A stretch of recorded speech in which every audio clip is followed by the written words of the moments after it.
Estorbo inútil. Esas fueron sus palabras exactas, escupidas en mi cara como veneno, mientras toda la familia guardaba silencio.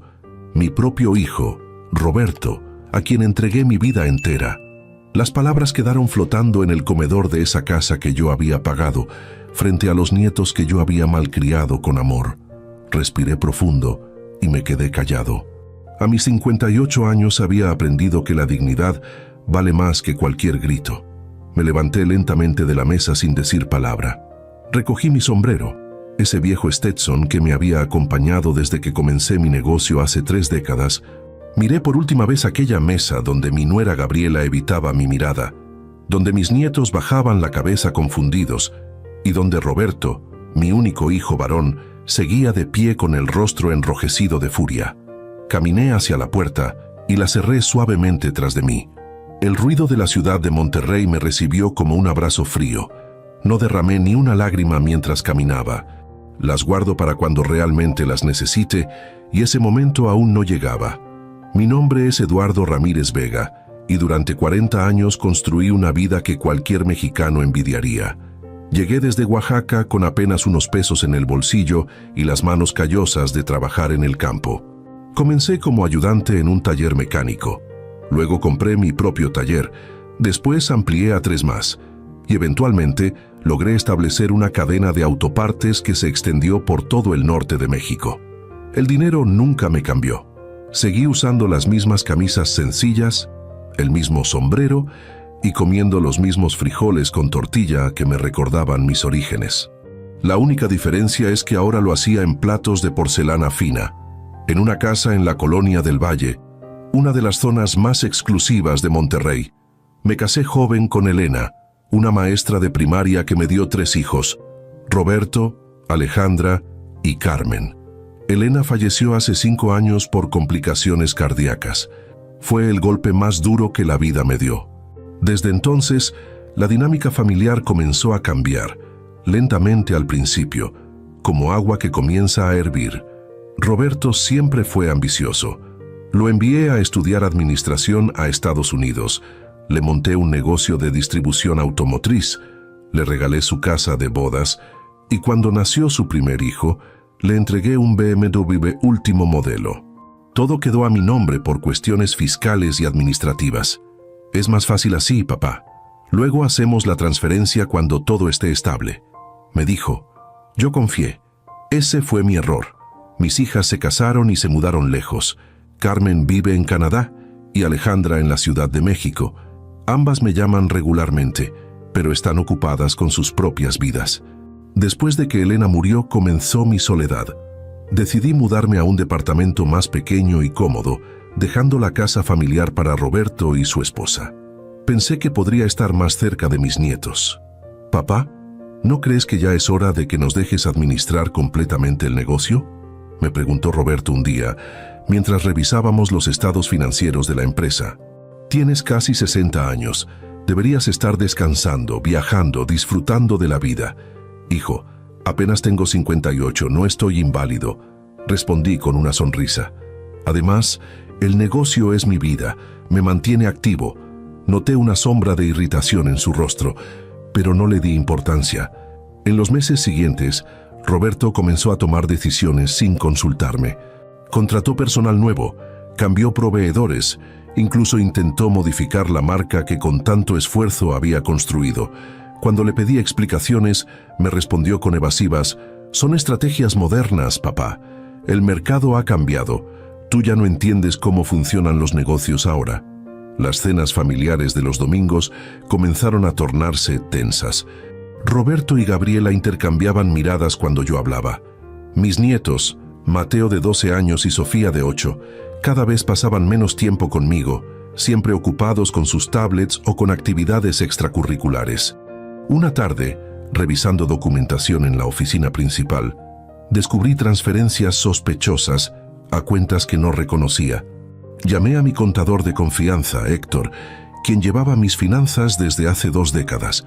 «Don Eduardo, esas transferencias son a una empresa en Panamá», me explicó Héctor con voz preocupada.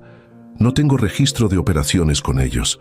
«¿Y quién autorizó esto?», Pregunté, aunque ya intuía la respuesta. La firma electrónica es de su hijo, don Roberto. Ha estado haciendo estas transferencias desde hace 8 meses. El mundo se me vino encima, no por el dinero, sino por la traición. Siempre había sido generoso con mi hijo, nunca le había negado nada. ¿Por qué necesitaba robarme? Decidí no confrontarlo de inmediato. Primero quería entender el alcance de la situación. Le pedí a Héctor que investigara discretamente todas las operaciones de los últimos 2 años y que preparara un informe detallado. También contacté a mi abogado, el licenciado Juárez, para revisar la situación legal de todas mis propiedades. Don Eduardo, técnicamente todo sigue a su nombre, me confirmó Juárez. La casa donde vive su hijo, los 3 automóviles y, por supuesto, la empresa con todas sus sucursales. Su hijo no tiene nada a su nombre excepto unas cuentas bancarias personales. ¿Y qué pasaría si yo quisiera recuperar todo?, pregunté. Las palabras me sabían amargas en la boca. Siendo el propietario legal, puede tomar posesión cuando lo decida. Solo necesitaríamos preparar la documentación adecuada. Esa noche no pude dormir. Daba vueltas en la cama pensando en Elena, en lo decepcionada que estaría de ver en qué se había convertido nuestro hijo. Recordé cuando Roberto era pequeño y me seguía por el taller, fascinado con las herramientas, preguntando el nombre de cada pieza. ¿En qué momento ese niño curioso se transformó en este hombre ambicioso y desagradecido? Por la mañana, decidí darle una última oportunidad. Lo invité a desayunar en el restaurante donde solíamos ir cuando él era adolescente. Un lugar sencillo, con los mejores chilaquiles de la ciudad. Hijo, necesito preguntarte algo directamente, le dije mientras revolvía mi café. ¿Has estado desviando fondos de la empresa a cuentas en Panamá? Roberto palideció por un segundo, luego su rostro se endureció. ¿Me estás espiando, papá? ¿No confías en mí después de todo lo que he hecho por la empresa? Su tono era defensivo, agresivo. Responde la pregunta, Roberto. Son estrategias fiscales, papá. Todos lo hacen. Estoy protegiendo el patrimonio familiar. ¿Sin consultarme? ¿Sin informarme? Porque siempre quieres controlar todo. Alzó la voz, atrayendo miradas de las mesas cercanas. Sigues tratándome como un niño. La empresa necesita modernizarse, y tú te resistes a cualquier cambio. No es sobre cambios, Roberto, es sobre honestidad. La honestidad no construye imperios, papá, respondió con una frialdad que no reconocí. A veces hay que ser práctico. Terminamos el desayuno en un silencio incómodo. Al despedirnos, intenté un último acercamiento. Hijo, sabes que siempre he querido lo mejor para ti. Todo lo que he construido eventualmente será tuyo. Solo quiero que lo cuides como yo lo he hecho. No necesito tus sermones, papá. Ya no soy un niño, respondió entrando a su BMW sin mirar atrás. Durante las siguientes semanas, la tensión creció. Roberto comenzó a excluirme de reuniones importantes en la empresa. Los empleados más antiguos, que me conocían desde hace décadas, me miraban con lástima. En casa de Roberto, durante las cenas dominicales, apenas me dirigía la palabra. Mis nietos, influenciados por la atmósfera, se volvieron distantes. Mateo, quien solía pedirme que le contara historias de mi juventud, ahora apenas levantaba la vista de su celular cuando yo entraba a la habitación. Sofía, mi pequeña princesa, ya no corría a abrazarme como antes. El colmo llegó en la celebración del cumpleaños número 13 de Mateo. La casa estaba llena de invitados, amigos de la familia y compañeros de escuela del niño. Roberto había estado bebiendo desde temprano. Yo me mantuve en un rincón, observando cómo mi nieto abría regalos lujosos. Cuando le entregué mi regalo, un reloj artesanal que había mandado hacer especialmente para él, Mateo apenas sonrió. «Gracias, abuelo», dijo sin entusiasmo, dejándolo a un lado para continuar con los demás regalos. Roberto notó mi expresión dolida y se acercó, copa en mano. «No esperes que se emocione con antigüedades, papá. Los chicos de hoy quieren tecnología, no relojes pasados de moda. Es un regalo especial, Roberto, hecho a mano por un artesano de Oaxaca. Pensé que ese es el problema, papá», me interrumpió su voz ligeramente arrastrada por el alcohol. «Sigues pensando como campesino. Este es otro mundo. Sentí como si me hubiera abofeteado. Nunca había renegado de mis orígenes, al contrario. Siempre había intentado inculcar en mi familia el valor del trabajo duro y la humildad. «Roberto, creo que has bebido demasiado», dije en voz baja. «Quizás deberíamos hablar en otro momento». «¿Hablar de qué? ¿De cómo sigues metiéndote en mis asuntos? ¿De cómo no puedes aceptar que ya no te necesitamos?» La música seguía sonando, pero algunas personas cercanas comenzaron a notar la discusión. «Hijo, este no es el lugar ni el momento», intenté calmarlo. «Este es mi casa, y yo decido cuándo y dónde hablar», exclamó alzando más la voz. «Estoy cansado de fingir respeto por tus ideas anticuadas, de tus constantes críticas a cómo manejo el negocio, de tu presencia vigilante». Gabriela se acercó, preocupada por el espectáculo. «Roberto, por favor, los invitados», le susurró, tomándolo del brazo. Él se soltó bruscamente. «Que escuchen, que sepan la verdad». Miró alrededor. Varias personas observaban incómodas.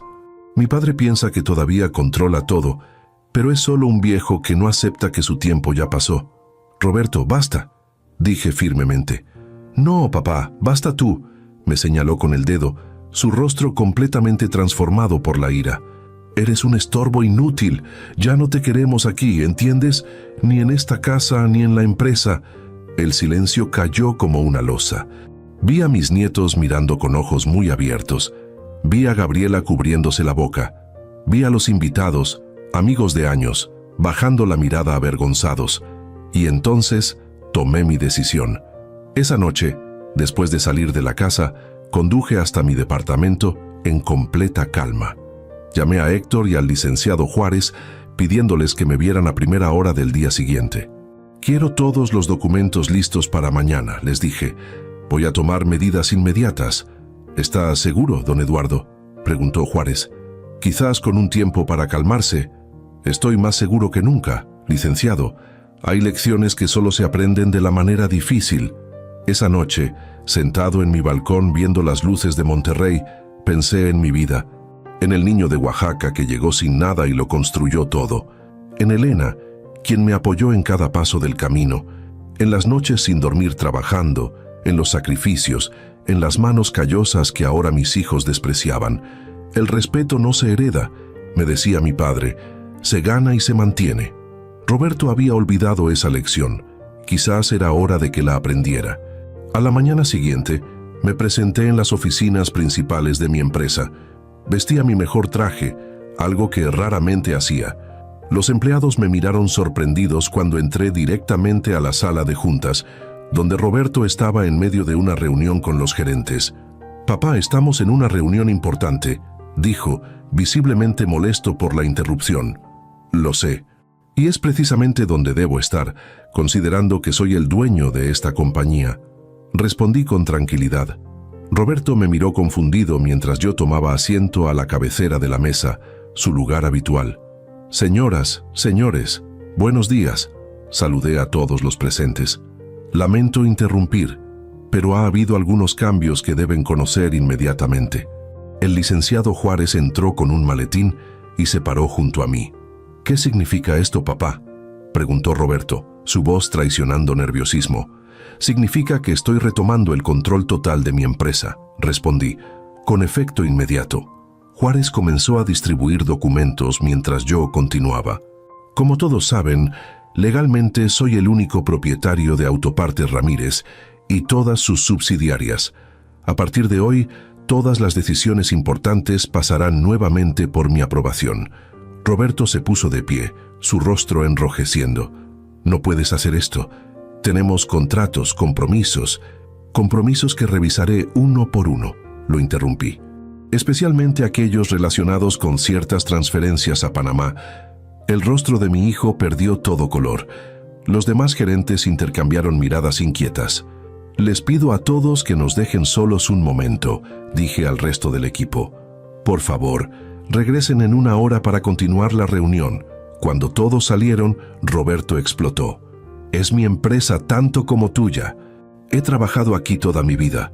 Trabajar en un lugar no te hace su dueño, hijo, y ayer dejaste muy claro lo que piensas de mí. Un estorbo inútil, si mal no recuerdo. Estaba molesto, había bebido. No era en serio, balbuceó. Las palabras más sinceras salen con el alcohol, Roberto. No te preocupes, entendí el mensaje perfectamente. Saqué otro juego de documentos de mi maletín. Estos son los papeles para la transferencia de propiedad de la casa donde vives, el BMW y el Audi de Gabriela. Todo está a mi nombre, como bien sabes. ¿Qué vas a hacer?, preguntó, su arrogancia completamente evaporada. Nada, por el momento. Solo quería recordarte quién es realmente el estorbo inútil en esta relación. Me levanté lentamente. Tienes 24 horas para presentarme un informe completo de todas las operaciones que has realizado sin mi conocimiento. Después de eso, decidiré cuáles serán las consecuencias.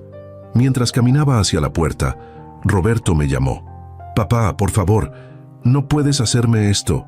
Me detuve y lo miré directamente a los ojos. «No te estoy haciendo nada, hijo. Solo te estoy mostrando la realidad que olvidaste. Todo lo que tienes, todo lo que crees poseer, existe gracias a este estorbo inútil que tienes como padre». Salí de la oficina con la cabeza alta, sintiendo una mezcla de tristeza y determinación. No me alegraba tomar estas medidas, pero a veces el amor más profundo requiere las lecciones más duras. El teléfono comenzó a sonar insistentemente durante el resto del día. Roberto, Gabriela, incluso amigos comunes que intentaban mediar. No contesté ninguna llamada. Necesitaba tiempo para pensar, para decidir hasta dónde llevaría esta lección. Esa noche, sentado nuevamente en mi balcón, miré las estrellas y pensé en Elena. ¿Estoy haciendo lo correcto?, le pregunté en silencio. No esperaba respuesta, pero sentí una extraña paz en mi corazón. Mi celular vibró con un mensaje de texto. Era de Sofía, mi nieta. «Abuelito, te extraño. ¿Estás enojado con nosotros?». Esas simples palabras me recordaron que esta situación afectaba a personas inocentes. Mis nietos no tenían culpa de los errores de su padre. Respondí con cuidado. «Nunca podría enojarme contigo, princesa. Te quiero mucho. Mañana sería otro día. Las decisiones importantes no debían tomarse en caliente. Por ahora, me bastaba saber que Roberto había recibido un recordatorio necesario sobre el valor del respeto y la gratitud». Las luces de la ciudad brillaban como estrellas caídas sobre la tierra. En algún lugar de Monterrey, mi hijo estaría enfrentando por primera vez la posibilidad de perderlo todo. A veces es necesario estar al borde del precipicio para valorar el camino recorrido. Las raíces no se ven, pero sostienen al árbol, solía decir mi padre.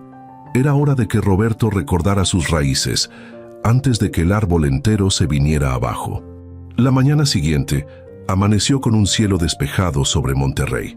Me preparé un café en la cocina de mi departamento, ese ritual sencillo que me conectaba con mis raíces. El aroma me recordó a mi padre, cuando nos sentábamos en la humilde cocina de nuestra casa en Oaxaca, planeando un futuro que él nunca llegó a ver. El teléfono sonó a las 8:30 en punto. Era Roberto. Dejé que sonara 5 veces antes de contestar. Una pequeña lección de paciencia. «Buenos días, hijo», dije con voz serena. «Papá, necesitamos hablar».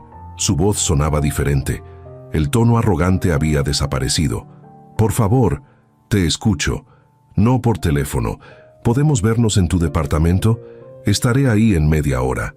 «Te espero», respondí y colgué. Mientras esperaba, repasé mentalmente los documentos que Héctor y el licenciado Juárez me habían preparado. Las transferencias a Panamá sumaban casi 12 millones de pesos en los últimos 8 meses. Dinero que salía de mis empresas hacia cuentas desconocidas. Dinero que representaba el esfuerzo de toda una vida. El timbre sonó puntualmente. Al abrir la puerta, me sorprendió ver no solo a Roberto, sino también a Gabriela y a mis nietos. Sofía corrió hacia mí y me abrazó con fuerza. «Abuelito, te extrañé mucho». El nudo que sentí en la garganta casi me impidió hablar. Me agaché para abrazarla mientras miraba a Mateo, quien se mantenía a distancia, con los ojos bajos, claramente incómodo. «Pasen», dije, haciéndome a un lado. Roberto parecía haber envejecido 10 años en un día. Tenía ojeras pronunciadas y la camisa arrugada, señales claras de una noche sin dormir. Gabriela se veía nerviosa, retorciendo su bolso entre las manos. «Niños, ¿por qué no van a la cocina?», les dijo Gabriela. «Hay galletas en mi bolsa. Los adultos necesitamos hablar». Una vez solos en la sala, Roberto se sentó frente a mí. Tardó unos segundos en hablar, como si buscara las palabras correctas. «Papá, lo de ayer, lo que dije en la fiesta, estaba completamente fuera de lugar», comenzó. «Te pido una disculpa. El alcohol, el estrés del trabajo, no son excusas. Lo sé, pero no era yo mismo». Lo miré en silencio, evaluando su sinceridad. ¿Realmente estaba arrepentido o solo asustado por las consecuencias? «Roberto, lo que me dolió no fueron las palabras en sí», respondí finalmente. «Fue darme cuenta de que eso es lo que realmente piensas de mí. Las palabras salieron porque ya estaban ahí, dentro de ti». «No, papá, no es así», intervino Gabriela. «Roberto te respeta y te quiere. Ha estado bajo mucha presión últimamente con la expansión del negocio. Y la expansión que nunca me consultó». La interrumpí suavemente. «O las transferencias a Panamá que tampoco me consultó». Roberto palideció nuevamente. «Puedo explicar eso», dijo rápidamente. «Son inversiones estratégicas para diversificar el capital de la empresa». «Hijo, no insultes mi inteligencia», lo corté secamente. «He manejado esta empresa por 4 décadas. ¿Crees que no sé reconocer cuando alguien está desviando fondos?». El silencio que siguió fue pesado, casi tangible. Finalmente, Roberto agachó la cabeza. «Cometí un error, papá. Un error terrible». «¿Un error o un delito?», pregunté, manteniendo mi voz baja para que los niños no escucharan desde la cocina. «Porque lo que has hecho tiene un nombre en los tribunales». «Por favor, papá».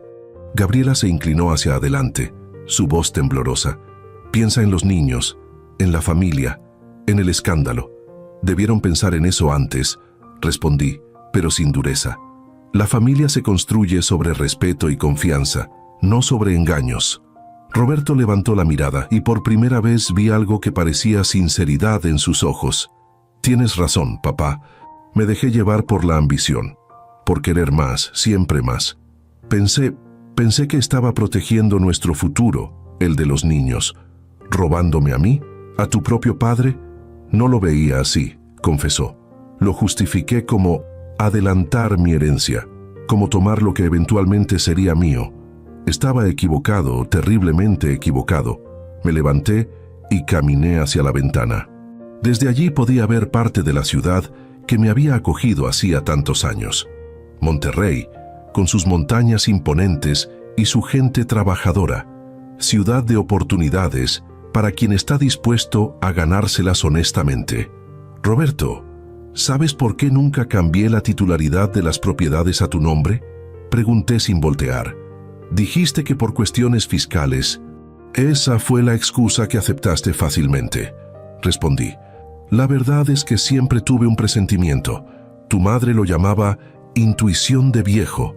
Nunca terminé de confiar en tu madurez para manejar todo lo que construimos. Papá, y ahora me doy cuenta de que tenía razón». Continué volteando a mirarlo. «El dinero y el poder te cambiaron, hijo. Te hicieron olvidar de dónde vienes, quién eres realmente». «No es así», protestó débilmente. «Sigo siendo tu hijo, el mismo de siempre. El Roberto que yo crié jamás habría desviado fondos, jamás habría tratado a su padre como un estorbo inútil. Ese Roberto respetaba el esfuerzo, el trabajo honesto, las raíces». Gabriela se limpió una lágrima silenciosa. Desde la cocina nos llegaban las voces de los niños, ajenos al drama que se desarrollaba en la sala. «¿Qué vas a hacer, papá?», preguntó finalmente Roberto, su voz apenas un susurro. «¿Denunciarme? ¿Quitarme todo?». Me senté nuevamente, esta vez junto a él en el sofá. «Eso depende de ti, hijo». «¿De mí?». «De lo que estés dispuesto a hacer para remediar el daño». Roberto me miró confundido. Esperaba castigo, no una oportunidad.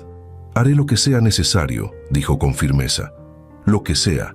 Saqué de mi maletín una carpeta con documentos y la coloqué sobre la mesa de centro. «Esto es lo que vamos a hacer», expliqué. «Primero, Todas las transferencias a Panamá deben ser revertidas hasta el último centavo.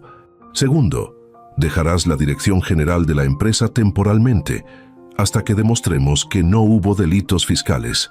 Tercero, comenzaremos un programa de transparencia corporativa, con auditorías externas trimestrales. Vi cómo su rostro cambiaba, la sorpresa dando paso a la comprensión. ¿No me vas a denunciar?, preguntó incrédulo. Eres mi hijo, Roberto. A pesar de todo, eres mi sangre, respondí con sinceridad.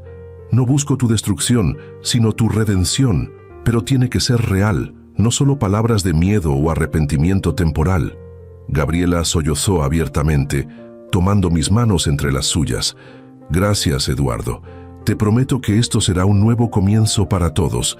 No me agradezcas aún, le dije gentilmente. Esto no será fácil. Roberto tendrá que ganarse nuevamente mi confianza, y la de todos los que trabajan en la empresa. Roberto asintió, su semblante más humilde de lo que lo había visto en años. Lo entiendo, papá, y estoy dispuesto. Te lo demostraré. Hay una cosa más, añadí, sacando otro documento. La casa donde viven, los autos, todo permanecerá a mi nombre hasta que esté seguro de que has aprendido la lección.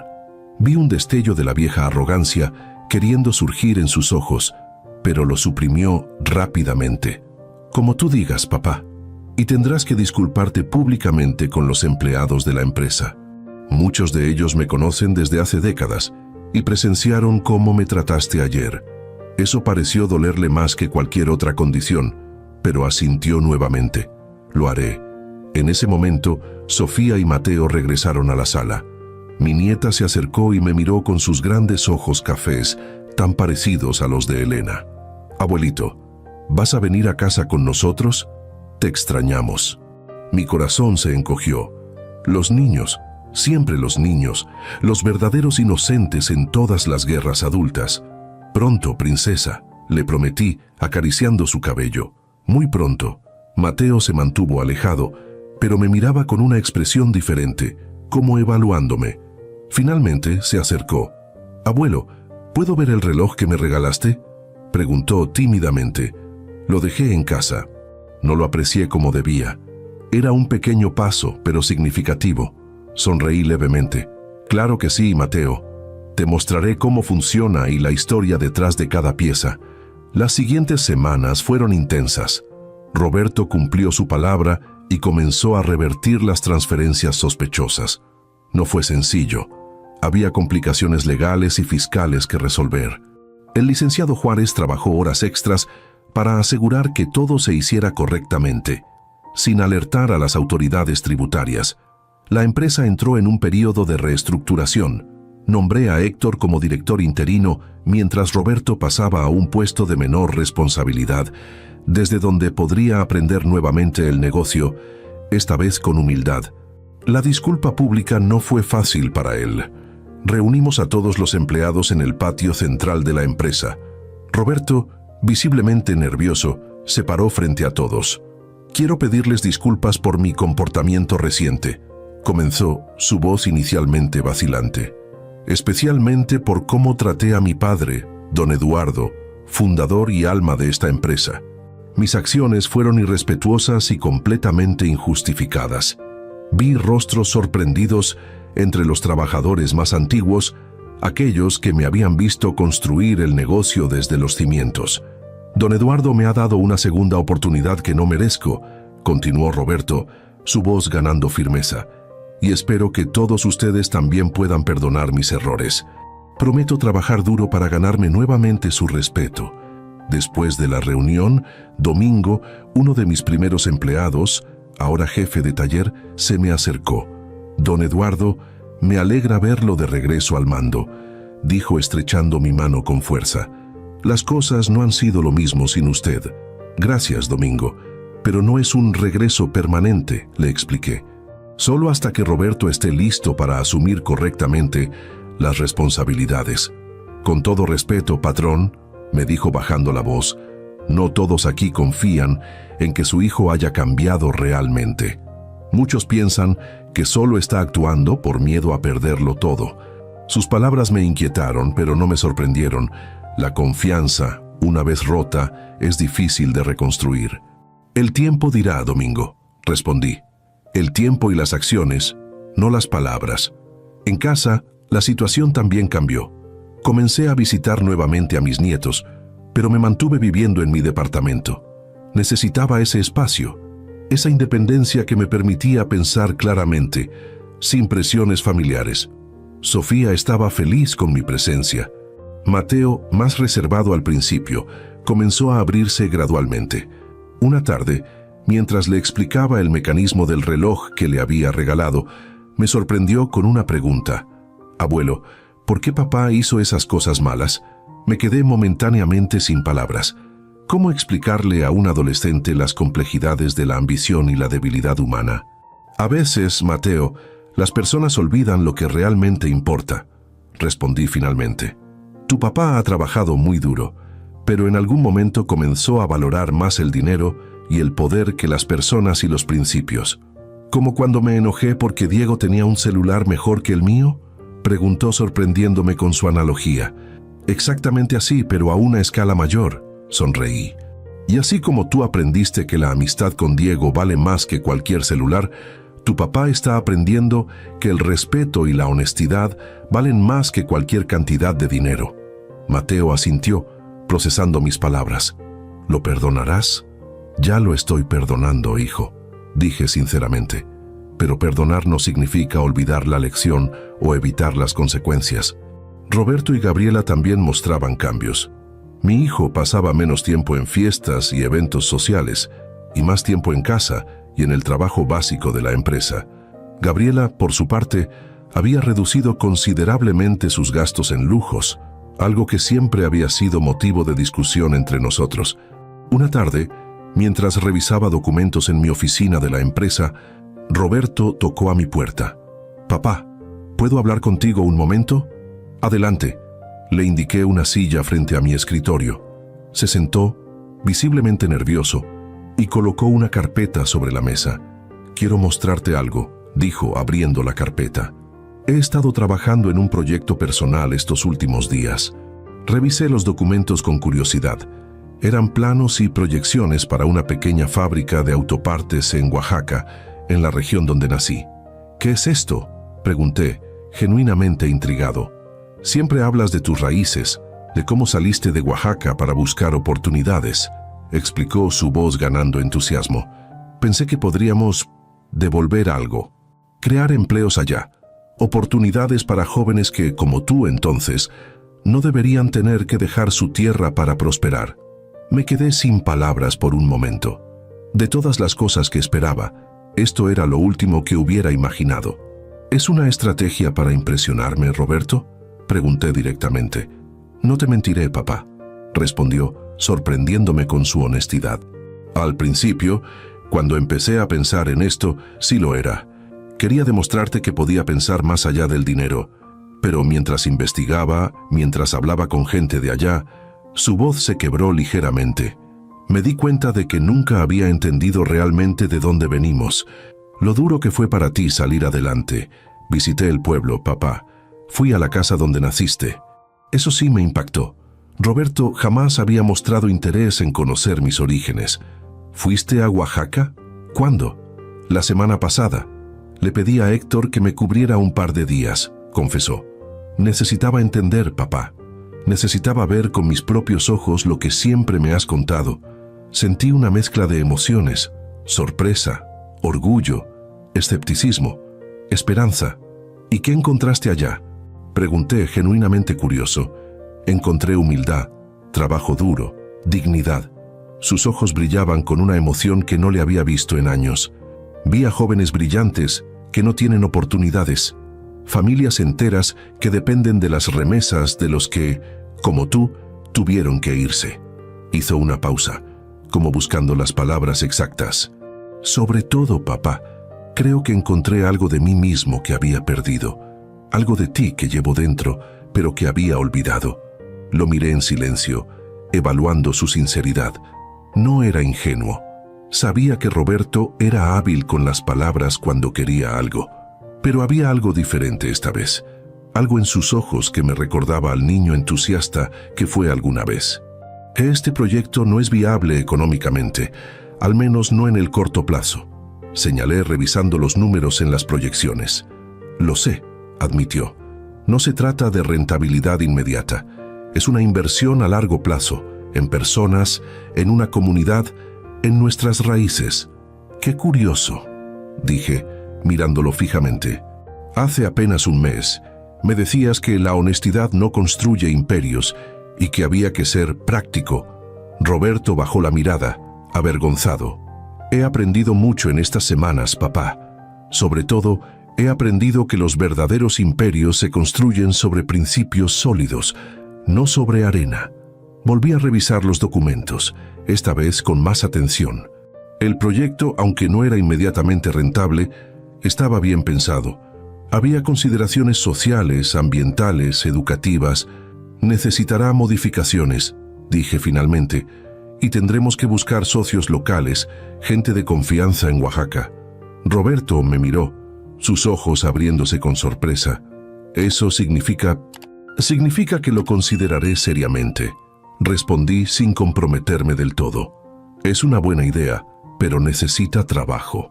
La sonrisa que iluminó su rostro me recordó al niño que solía correr a mis brazos cuando regresaba del trabajo. Gracias, papá. Te prometo que lo desarrollaré adecuadamente, y entiendo si aún no confías completamente en mí para liderarlo solo. Asentí apreciando su perspectiva realista. Paso a paso, hijo. La confianza no se recupera de la noche a la mañana. Cuando Roberto se fue, me quedé mirando los planos. No podía evitar sentir una chispa de esperanza. ¿Sería posible que esta crisis hubiera servido realmente para reconectar a mi hijo con sus valores?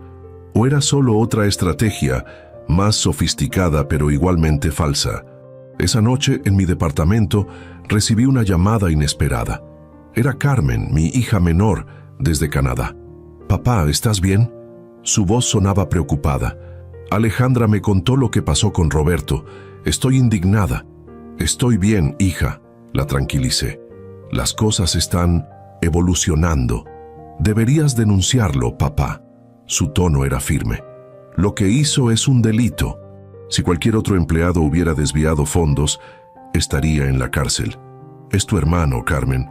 Y tú eres mi padre», replicó. «Te faltó al respeto. Te robó. Te humilló públicamente. Ser familia no le da derecho a hacer eso». Suspiré profundamente. Carmen siempre había sido la más determinada de mis hijos, la más apegada a los principios. «A veces, hija, la justicia y el perdón deben encontrar un balance». «¿Perdón?». Su voz subió de tono. «¿Después de todo lo que te hizo?». «Papá, siempre has sido demasiado blando con Roberto. Siempre le has permitido salirse con la suya». «No esta vez, Carmen», respondí con firmeza. «Está enfrentando consecuencias, pero a mi manera, no a través de tribunales y escándalos». Hubo un largo silencio en la línea. «Alejandra y yo estamos preocupadas», dijo finalmente, su voz más suave. «Queremos verte. Ambas hemos pedido vacaciones y planeamos ir a México la próxima semana». Me sorprendió y conmovió el gesto. Mis hijas mayores, con sus propias familias y carreras, haciendo un esfuerzo por estar presentes en este momento difícil.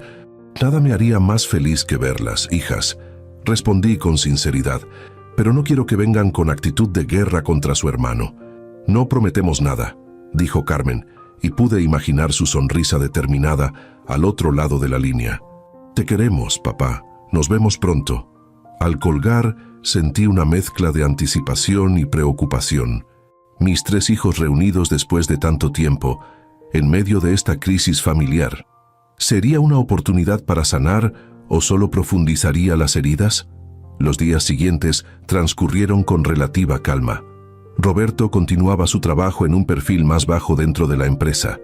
Las auditorías comenzaron a mostrar el alcance completo de las irregularidades financieras, que afortunadamente parecían limitarse a las transferencias que ya conocíamos, sin otros problemas ocultos. Gabriela me invitó a cenar un viernes. Fue una velada diferente a las tensas reuniones de los últimos meses. Los niños estaban genuinamente contentos con mi presencia. Mateo incluso me mostró un proyecto escolar sobre emprendimiento, inspirado, según dijo, en mi historia personal. «Abuelo, ¿crees que algún día podré manejar la empresa como tú?», me preguntó mientras revisábamos su proyecto. «Si trabajas duro y te mantienes fiel a tus principios, podrás manejar esta o cualquier otra empresa, Mateo», le respondí con sinceridad. «Lo importante no es heredar un negocio, sino heredar la ética y la determinación para crearlo y mantenerlo». Vi a Roberto observándonos desde la puerta, una expresión indescifrable en su rostro. Nuestras miradas se cruzaron brevemente, y me pareció ver una mezcla de arrepentimiento y resolución en sus ojos. Esa noche, al regresar a mi departamento, encontré sobre mi escritorio una pequeña caja de madera que no reconocí. Al abrirla, descubrí un reloj de bolsillo antiguo y una nota manuscrita, para recordarte que nunca es tarde para valorar lo que realmente importa. Roberto, el reloj era idéntico al que mi padre me había regalado cuando salí de Oaxaca, y que lamentablemente había perdido años atrás. ¿Cómo lo había conseguido Roberto? ¿Cuánto esfuerzo habría invertido en encontrar una pieza tan similar? Mientras sostenía el reloj en mis manos, sintiendo su peso y su historia, pensé en el camino recorrido y el que aún quedaba por delante. La reconciliación verdadera no sería fácil ni rápida. Quedaban heridas que sanar, confianza que reconstruir. Pero quizás, solo quizás, esta crisis había sido necesaria, como el fuego que purifica el metal, como la tormenta que limpia el aire. El reloj marcaba las horas con un suave tic-tac, recordándome que el tiempo, siempre implacable, a veces también trae segundas oportunidades. El aeropuerto de Monterrey siempre me había parecido un portal entre mundos, un lugar donde las vidas se separaban y se reunían, donde los abrazos significaban tanto bienvenidas como despedidas. Esa mañana de sábado me encontraba esperando en la sala de llegadas internacionales, con un ramo de flores para cada una de mis hijas. Carmen fue la primera en aparecer, alta y determinada como siempre, arrastrando una maleta roja. Detrás de ella venía Alejandra, más menuda, pero con la misma energía inconfundible. Verlas juntas, después de tanto tiempo, me llenó de una alegría que casi me hizo olvidar las circunstancias que motivaban su visita. «Papá». Carmen me abrazó con fuerza, casi levantándome del suelo. Siempre había sido la más física de mis hijos. «Te ves bien, considerando todo. Tan diplomática como siempre, hermana», bromeó Alejandra mientras esperaba su turno para abrazarme. «Te extrañamos tanto, papá». Las 3 flores para cada una parecieron complacerlas. Un pequeño ritual que manteníamos desde que eran niñas. Una flor por cada mes sin vernos. Durante el trayecto hacia mi departamento, donde se quedarían, les conté los últimos acontecimientos, las auditorías en la empresa, la disculpa pública de Roberto, el proyecto de Oaxaca. Alejandra parecía cautelosamente optimista. Carmen mantenía un escepticismo palpable. «Me cuesta creer que haya cambiado tan rápido», comentó Carmen mientras entrábamos al edificio. «Lo conozco, papá. Roberto siempre ha sabido exactamente qué decir para salirse con la suya. Quizá esta vez el susto fue lo suficientemente grande», sugirió Alejandra. «A veces necesitamos tocar fondo para cambiar de verdad. O quizá está jugando el juego largo», insistió Carmen. «Fingir arrepentimiento hasta que papá le devuelva el control de todo, y entonces volver a las andadas. Por eso quiero que lo vean ustedes mismas», dije mientras abría la puerta del departamento. «Necesito ojos frescos, perspectivas que no estén nubladas por el cariño que le tengo como padre». Mi departamento, aunque espacioso, se sentía repentinamente pequeño con la energía de mis hijas llenándolo. Carmen inmediatamente comenzó a reorganizar los muebles, mientras Alejandra revisaba mi refrigerador con expresión crítica. «Papá, ¿esto es todo lo que comes?», preguntó, sosteniendo un envase de comida para llevar. «No me sorprende que estés tan delgado». «He estado ocupado», me defendí débilmente. «Vamos a hacer compras antes de la cena», decidió, cerrando el refrigerador. «No puedes vivir así». Mientras se instalaban en las habitaciones de invitados, aproveché para llamar a Roberto y confirmar la cena. «Todo está listo, papá», me aseguró. «Gabriela ha estado cocinando desde temprano. Los niños están emocionados por ver a sus tías». Roberto, dije bajando la voz, tus hermanas están preocupadas y enojadas, sobre todo Carmen.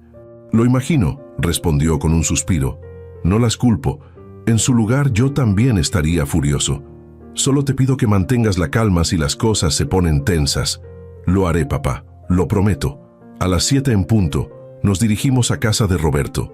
El trayecto en el auto estuvo marcado por un silencio tenso.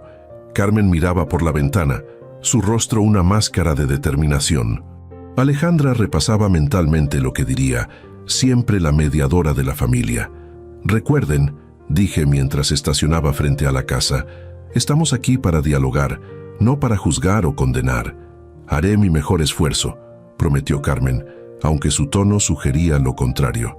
Roberto y Gabriela nos recibieron en la puerta, él visiblemente nervioso, ella con una sonrisa tensa.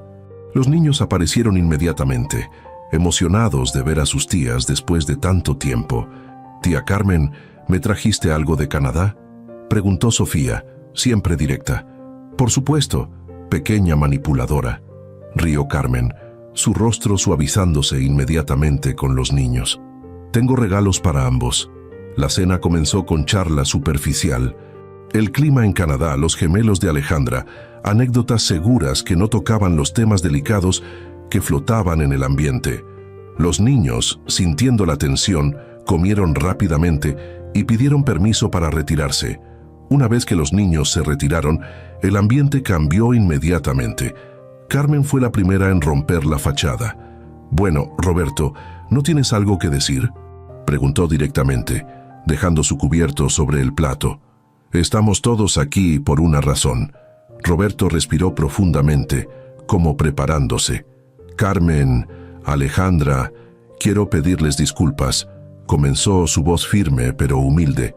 Lo que le hice a nuestro padre fue inexcusable. Traicioné su confianza, la de toda la familia, y estoy profundamente arrepentido». «¿Arrepentido de hacerlo o de que te descubrieran?», preguntó Carmen incisiva. «Carmen», comenzó Alejandra, pero Roberto la interrumpió. «No, está bien. Es una pregunta justa», dijo, mirando directamente a Carmen. «Al principio fue lo segundo. Estaba aterrado de perderlo todo, de las consecuencias legales, del escándalo, pero estas semanas me han hecho ver las cosas con claridad». Se volvió hacia mí, su mirada sincera. «He estado tan obsesionado con tener más, con mostrar éxito, que perdí de vista lo que realmente importa. Papá me dio una lección que necesitaba desesperadamente. Una lección muy costosa», comentó Alejandra, su tono más suave que el de Carmen, pero igualmente serio. «¿Tienes idea de lo que hubiera pasado si papá hubiera decidido denunciarte?». Roberto asintió gravemente. «Lo sé. Estaría enfrentando cargos criminales, la empresa estaría en caos, la reputación familiar destruida. Papá tuvo más compasión de la que merecía». Carmen aún no parecía convencida. «Palabras bonitas, pero ¿qué hay de los hechos? ¿Has devuelto todo el dinero que desviaste?». «Casi todo», respondió Roberto con honestidad. «El proceso es complicado por las regulaciones internacionales, pero estamos trabajando con los abogados para completarlo lo antes posible». «¿Y qué garantía tenemos de que no volverás a hacerlo en cuanto papá te devuelva el control?», presionó Carmen. «Ninguna», admitió Roberto, sorprendiéndonos a todos con su franqueza. «No puedo ofrecerles ninguna garantía excepto mi palabra y mis acciones de aquí en adelante. Entiendo si no es suficiente, especialmente para ti, Carmen». Alejandra, siempre la más analítica, intervino. «Papá mencionó un proyecto en Oaxaca. Háblanos de eso». El rostro de Roberto se iluminó visiblemente. «Es algo en lo que realmente creo», comenzó, y procedió a explicarles detalladamente su visión. Una fábrica que crearía empleos bien remunerados en una región necesitada, programas de capacitación para jóvenes locales, energía renovable para toda la operación. Mientras lo escuchaba hablar, noté algo diferente en su voz, en sus gestos. Era la pasión auténtica que había estado ausente durante tanto tiempo, reemplazada por ambición fría y cálculos.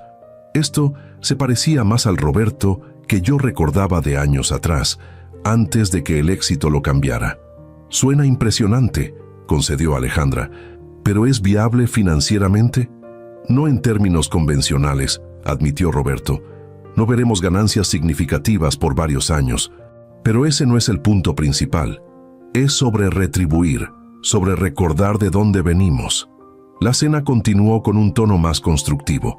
Carmen seguía escéptica, pero dispuesta a escuchar. Alejandra hacía preguntas perspicaces sobre los planes futuros.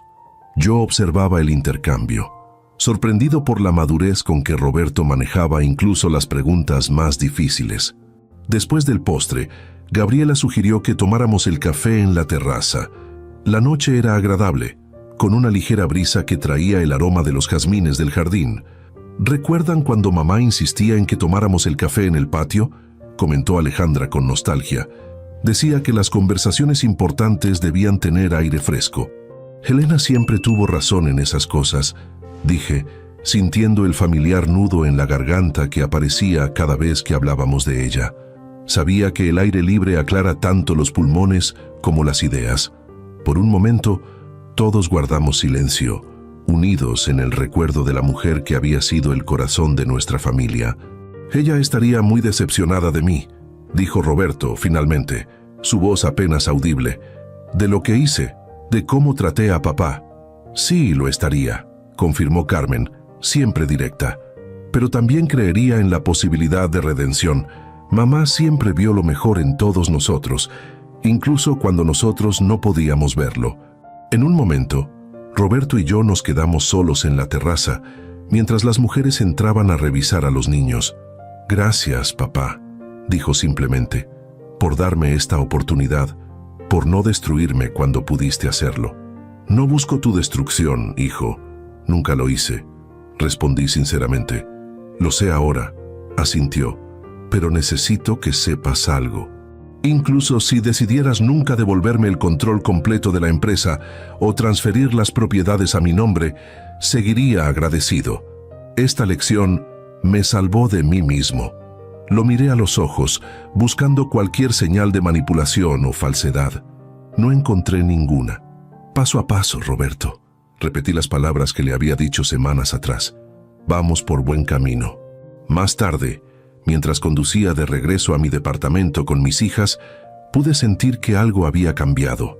Carmen estaba notablemente más callada, procesando lo que había visto y oído.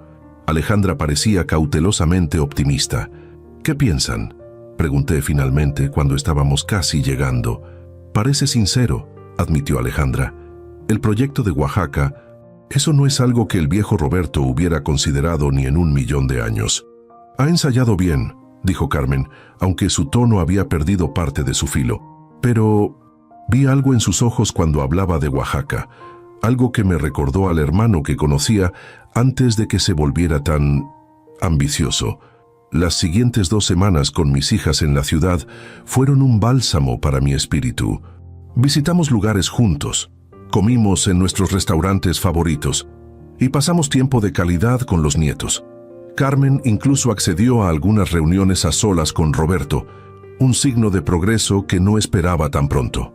Un día, antes de que mis hijas regresaran a sus respectivos hogares, organicé una reunión familiar completa en mi departamento.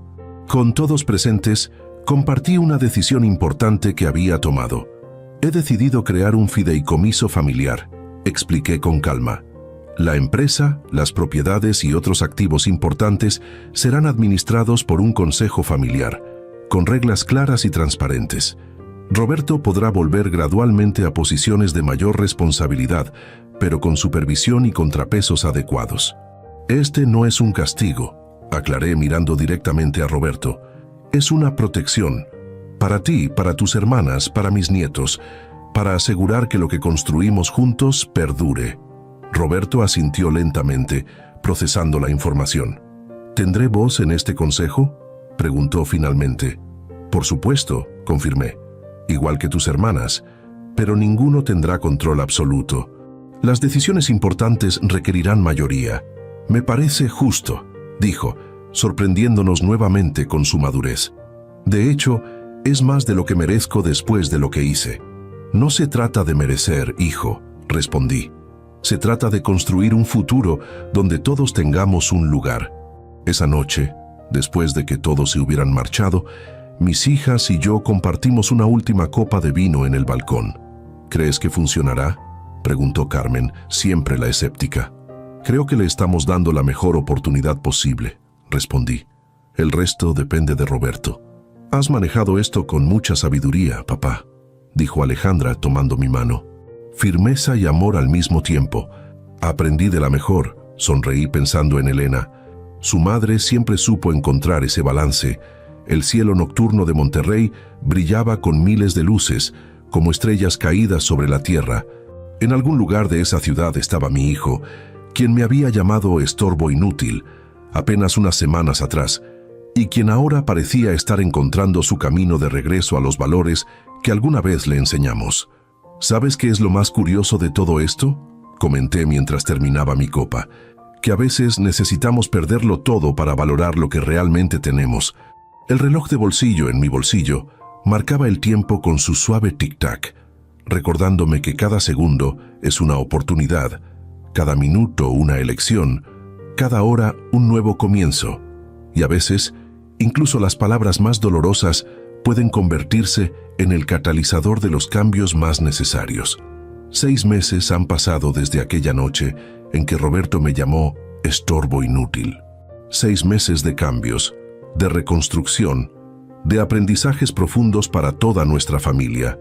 El tiempo, ese juez implacable, ha puesto a prueba la sinceridad del arrepentimiento de mi hijo y la solidez de nuestras nuevas estructuras familiares. El fideicomiso familiar está funcionando mejor de lo que esperaba. Nos reunimos mensualmente para tomar decisiones importantes, con Carmen y Alejandra participando por videoconferencia. Roberto ha mostrado una paciencia y humildad que nunca creí posible en él, aceptando el escrutinio de sus hermanas y los límites que hemos establecido. La empresa ha recuperado su estabilidad tras la tormenta. Los empleados, inicialmente escépticos, han comenzado a reconocer los cambios en Roberto. Trabaja más horas, escucha más, impone menos. El orgullo ha dado paso a una confianza más auténtica, basada en resultados y no en apariencias. Esta mañana me encuentro en un avión, contemplando las nubes desde la ventanilla. A mis 59 años, estoy haciendo algo que había postergado demasiado tiempo: volver a Oaxaca, a mi tierra natal, al pueblo que dejé hace 4 décadas con sueños y hambre de futuro. Roberto va sentado a mi lado, revisando documentos del proyecto. La pequeña fábrica de autopartes está avanzando más rápido de lo previsto. Los permisos han sido aprobados, el terreno adquirido y pronto comenzará la construcción. Mi hijo ha volcado toda su energía en este proyecto, como si en él encontrara una forma de redimirse, de reconectar con sus raíces. «Papá, ¿estás nervioso?», me pregunta, notando mi silencio. «Un poco», admito. «Es extraño volver después de tanto tiempo. El pueblo habrá cambiado. Yo he cambiado.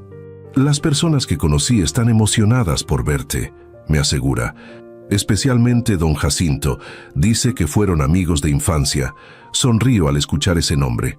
Jacinto Méndez, mi compañero de travesuras, de sueños adolescentes, de planes para conquistar el mundo. Nunca salió de Oaxaca, pero según me contó Roberto, ha construido su propio tipo de éxito. Una familia numerosa, respeto en la comunidad y una pequeña tienda que ha mantenido por décadas. El avión comienza su descenso. Por la ventanilla puedo ver los valles y montañas que fueron el escenario de mi infancia. Un nudo se forma en mi garganta mientras la tierra se acerca. Hay cosas que el tiempo no borra, conexiones que ni 4 décadas pueden debilitar. Roberto nota mi emoción y aprieta mi mano brevemente. Es un gesto simple pero significativo. Hace 6 meses habría sido impensable esta muestra de afecto entre nosotros. «Gracias por acompañarme», le digo con sinceridad. «Gracias a ti por darme esta oportunidad», responde. «Por permitirme ser parte de esto. El aeropuerto es pequeño pero moderno. Nada como la pista rudimentaria que existía cuando me fui. Un taxi nos lleva por carreteras que apenas reconozco. El paisaje es una mezcla desconcertante de recuerdos y novedades. Cuando finalmente entramos al pueblo, siento que el tiempo se dobla sobre sí mismo. Algunas calles conservan su esencia, mientras que otras son irreconocibles. Nuevos negocios, casas más grandes, señales de progreso por todas partes. Pero el aire, ese aire limpio y claro de la sierra, sigue siendo el mismo que respiré en mi juventud. Nos detenemos frente a una pequeña tienda con un letrero que dice Abarrotes Méndez. Un hombre de mi edad, con rostro curtido por el sol y una sonrisa amplia, sale a recibirnos. «¡Eduardo Ramírez!», exclama Jacinto, abriéndome los brazos. «El hijo pródigo regresa». Nos abrazamos con fuerza, con esa familiaridad que solo los amigos de infancia conservan a pesar de los años y la distancia.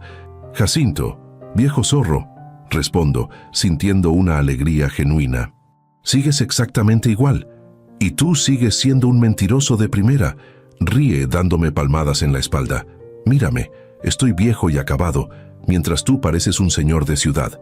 Roberto observa nuestro encuentro con una sonrisa, como si descubriera una faceta de mí que nunca había visto. El Eduardo antes del éxito, antes del dinero, el simple muchacho de Oaxaca. Pasamos el día recorriendo el pueblo. Cada esquina despierta un recuerdo. Cada persona mayor que nos cruzamos tiene una historia que contar sobre el joven Ramírez que se fue a hacer fortuna. Visito la pequeña casa donde crecí, ahora ocupada por otra familia que amablemente nos permite entrar. El patio trasero, donde mi padre me enseñó a trabajar la madera, sigue ahí aunque los árboles son diferentes. A media tarde, nos reunimos con el alcalde y otros líderes comunitarios para discutir el proyecto de la fábrica.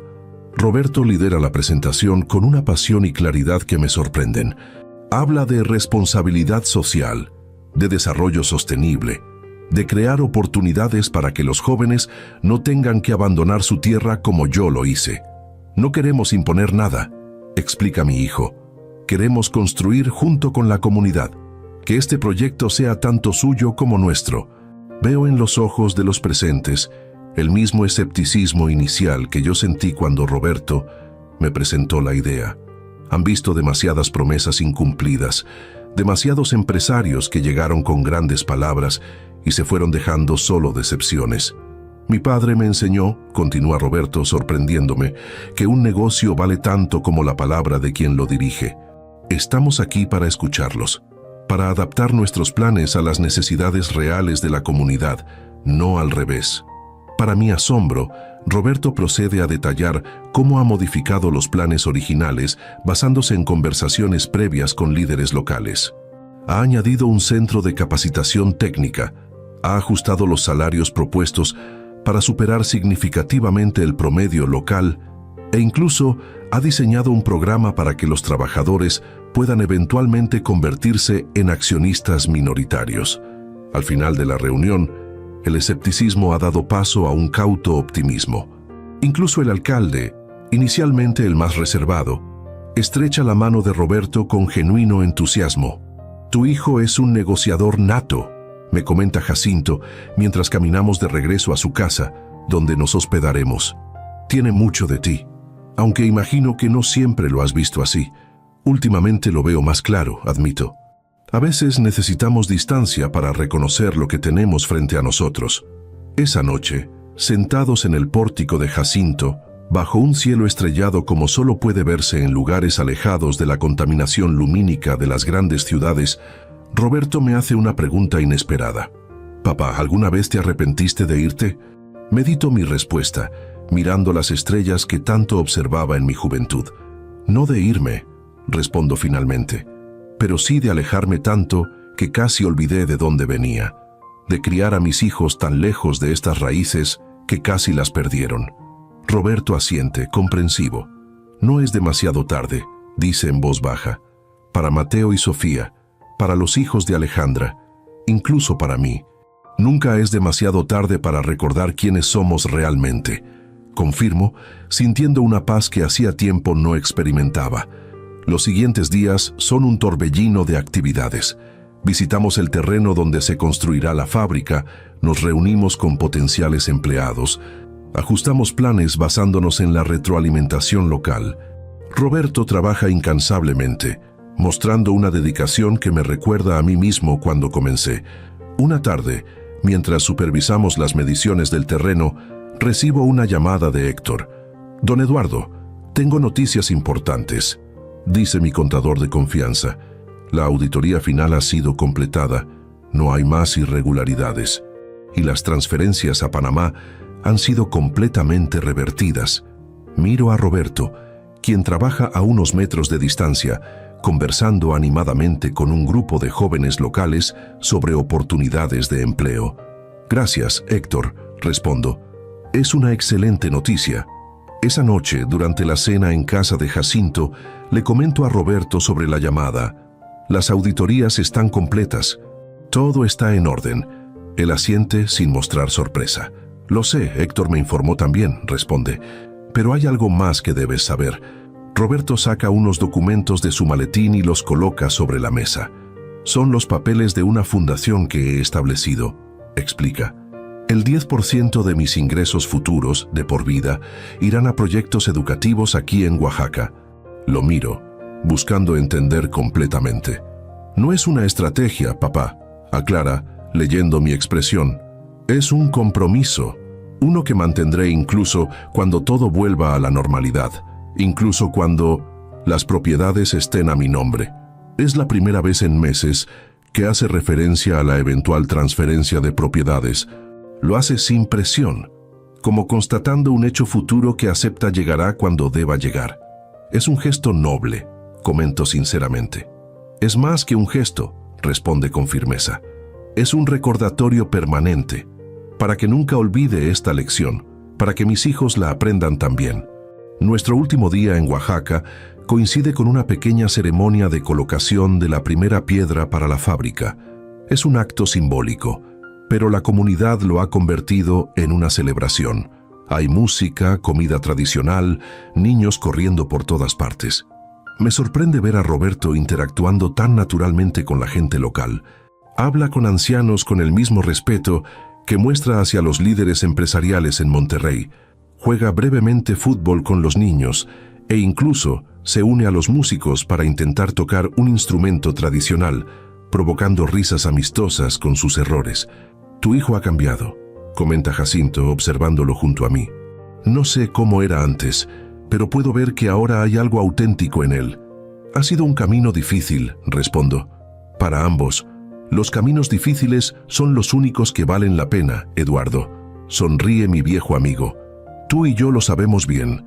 Durante el vuelo de regreso a Monterrey, Roberto duerme la mayor parte del tiempo, agotado por la intensidad de los días anteriores. Lo observo, recordando al niño que fue, al adolescente rebelde, al joven ambicioso, y ahora al hombre que está encontrando su verdadero camino. Estorbo inútil. Las palabras que una vez me hirieron profundamente, ahora parecen un eco lejano, casi irrelevante. La crisis que desencadenaron ha traído consigo una transformación que, de otro modo, quizás nunca hubiera ocurrido. Al llegar a Monterrey, nos espera Gabriela con los niños. Sofía corre hacia nosotros, mientras Mateo, más reservado pero igualmente entusiasta, nos saluda con una sonrisa. «¿Cómo estuvo Oaxaca, abuelito?», pregunta Sofía, tomando mi mano. «¿Viste muchas montañas?» «Las montañas más hermosas del mundo», le aseguro, «y algún día te llevaré a conocerlas». De vuelta en la rutina, las cosas continúan evolucionando positivamente. Roberto ha vuelto a asumir más responsabilidades en la empresa, siempre dentro del marco del fideicomiso familiar. Los empleados comentan el cambio en su estilo de liderazgo, más colaborativo, menos autoritario, más enfocado en el bienestar colectivo que en las ganancias inmediatas. Un domingo, durante nuestra tradicional comida familiar, observo la mesa llena. Roberto y Gabriela, los niños, incluso Alejandra, que ha venido de visita con sus gemelos. Carmen no ha podido viajar, pero se une a nosotros a través de una videollamada. «Tengo un anuncio que hacer», digo cuando todos han terminado el postre. «He tomado una decisión importante». Todos me miran con curiosidad, especialmente Roberto, quien parece tensarse ligeramente. «Voy a retirarme definitivamente de la dirección de la empresa», anuncio. «Es hora de dar un paso al lado y dejar que la nueva generación tome el control. Pero papá, comienza Roberto, el fideicomiso seguirá en pie, aclaro, con todos los controles y balances que establecimos. Pero tú, Roberto, volverás a ser el director general con todas las responsabilidades que eso conlleva. Veo la sorpresa en su rostro, mezclada con gratitud y quizás un toque de miedo. ¿Estás seguro?, pregunta, su voz apenas audible. Completamente, confirmo. Has demostrado en estos meses que has aprendido la lección, no solo con palabras, sino con acciones. ¿Y las propiedades?, pregunta Alejandra a través de la pantalla, siempre práctica. Permanecerán en el fideicomiso por ahora, respondo. Es una protección para todos, incluido Roberto, pero he modificado los términos para dar más flexibilidad operativa. Carmen, desde su ventana digital, asiente con aprobación. Me parece justo, dice, sorprendiéndonos con su apoyo. Roberto ha cumplido su parte del trato. Es hora de que nosotros cumplamos la nuestra. La comida termina en un ambiente de celebración contenida. No es un retorno al statu quo anterior, sino el inicio de algo nuevo, más sólido, construido sobre cimientos de respeto mutuo y lecciones aprendidas. Esa noche, en mi departamento, recibo una visita inesperada. Es Roberto, solo, con una botella de mi mezcal favorito. Pensé que podríamos brindar, dice mostrando la botella, por nuevos comienzos. Nos sentamos en el balcón, contemplando las luces de Monterrey mientras saboreamos el mezcal oaxaqueño, un pequeño vínculo con la tierra que ambos habíamos visitado. Papá, quiero que sepas algo, dice Roberto después de un cómodo silencio. Lo que pasó, por doloroso que fuera, fue lo mejor que podía sucederme. ¿A qué te refieres? Me estaba perdiendo a mí mismo, explica, mirando su vaso. El dinero, el estatus, la ambición, estaban consumiéndome. No veía lo que era realmente importante. No veía a las personas. Solo veía activos y obstáculos. Hace una pausa, eligiendo cuidadosamente sus palabras. Cuando te llamé, estorbo inútil. Fue el peor momento de mi vida, pero también fue un punto de inflexión. Ver tu dignidad, cómo manejaste la situación sin perder el control, sin buscar venganza, me mostró el tipo de hombre que quiero ser. Siento un nudo en la garganta, pero dejo que continúe. No puedo borrar lo que dije, lo que hice. Su voz se quiebra ligeramente, pero puedo prometerte que nunca lo olvidaré, que cada día intentaré ser digno de esta segunda oportunidad. Levanto mi vaso en un brindis silencioso que él corresponde. No hacen falta más palabras entre nosotros. El reloj de bolsillo en mi mesita marca las horas con su suave tic-tac. El tiempo, ese juez imparcial, ha sido testigo de nuestra caída y nuestra redención. No sé qué traerá el futuro, pero siento una paz que no experimentaba en años. A veces, las palabras más dolorosas son las que provocan las transformaciones más necesarias. A veces, perder el respeto es el primer paso para ganarlo verdaderamente. Y a veces, un estorbo inútil puede convertirse en el catalizador de una familia más fuerte, más auténtica, más consciente de lo que realmente importa. Mi nombre es Eduardo Ramírez Vega, y a mis 59 años he aprendido que las segundas oportunidades, cuando se basan en la honestidad y el arrepentimiento genuino, pueden ser el regalo más valioso que podemos ofrecer a quienes amamos. Incluso cuando nos han herido profundamente. Porque al final, como me enseñó mi padre hace tantos años, las raíces no se ven, pero sostienen al árbol. Y nuestras raíces, aunque invisibles, son lo único que nos mantiene firmes cuando la tormenta amenaza con derribarnos.